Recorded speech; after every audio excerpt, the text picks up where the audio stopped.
In early 2020, Samsung filed some patents that suggest the possibility of developing a transparent phone. Every once in a while, you hear about transparent smartphones. Although smartphones manufacturers have been working on transparent devices for decades, none are currently available for purchase. But Samsung filed two patents back in January 2020, but they were unknown until August by Dutch tech blog Let's Go Digital. According to Samsung patent drawings, the phone's display would have the ability to render the screen transparent by allowing light to pass through each pixel. The screen would act like a window through which the holder's hand would be visible. However, the bezels would remain opaque. It is a technically defined patent that goes into great detail about the different layers and components that are needed to achieve transparency.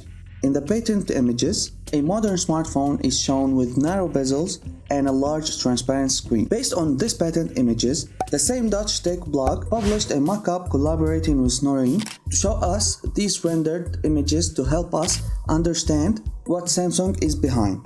The patent description suggests that it could be a flat display or a flexible screen that can bend, fold, or roll. As we saw in this year's CES, Samsung needs to find a way to house the battery and other components without interfering with the transparent display, or somehow make those elements transparent too. These patents rarely develop into mainstream devices, so don't expect the Samsung Galaxy S25 Ultra to launch with a transparent display. Samsung is also expected to launch its first rollable phone in the coming years, so it's unknown how that would impact a potential transparent phone launch. Unfortunately, as of June 2022, we've yet to hear more about Samsung transparent phone design. Nobody has uncovered the new patents or prototypes, so we'll have to keep waiting and imagining based on the early 2020 designs. And if you want to know the entire history of laptops in just 5 minutes, click on this video. And please take just a second to support me by subscribing to my channel and liking this video